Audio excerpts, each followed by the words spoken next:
Hello. তো আমি অনেক দিন ধরে ভাবছি যে তোমাদের সাথে আমি শেয়ার করব রাত্রেবেলায় গোপালকে আমি কিভাবে ঘুম পাড়াই। সো চলো আজকে আমি তোমাদের সাথে এই ভিডিওটাই শেয়ার করব। প্রথমে আমি গোপালকে যে খেতে দিয়েছিলাম ওই থালাগুলো নামাবো, তারপর গোপালকে যে ফুল দিয়েছিলাম সেগুলো, আর তার সাথে যে গোপালকে চুড়ি গলার হার সেগুলো খুলে দেব। এরপর আমি গোপালের জামাটা দেখো ছেড়ে দিয়েছি। তো দেখো এখানে আমি জামাটা ওকে ছাড়িয়ে দিয়েছি। ছাড়ানোর পর আমি একটু ওকে একদম আদর করে নিচ্ছি। আর কাদের বাড়িতে গোপাল আছে অবশ্যই জানাবে। আমি ওকে রাত্রেবেলা যেন গা ধোয়াইনি, কারণ বাচ্চাদের কিন্তু রাত্রেবেলা গা ধোয়ালে ঠান্ডা লেগে যাবে। এর জন্য আমি গোপালকে গা ধোয়াই না, মানে একটা রুমাল ভিজিয়ে ওর গায়ের মধ্যে একটু মুছে দিই। এরপর দেখো ওকে মোছানো হয়ে গিয়ে আমি ওর বিছনাটা করে নিয়েছি।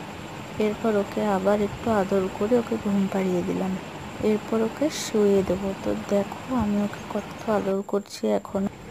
তো এই দেখো আমি এখানে ওকে মানে ঘুম পাড়িয়ে দিয়েছি। এরপর আমি ওর গায়ে একটু হাত বুলিয়ে দিলাম, আর তার সাথে ওর বাসিটাও আমি দিয়ে দিলাম, কারণ আমাদের সবারই রাত্রিবেলা হয়তো জল তেষ্টা পাবে, সেই জন্য আমরা জল নিয়ে শুই। তো সেই জন্য আমি গোপালকে জল দিয়ে দিচ্ছি, দেখতেই পাচ্ছ।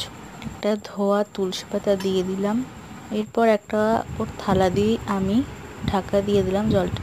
কেমন লাগলো জানো? একটা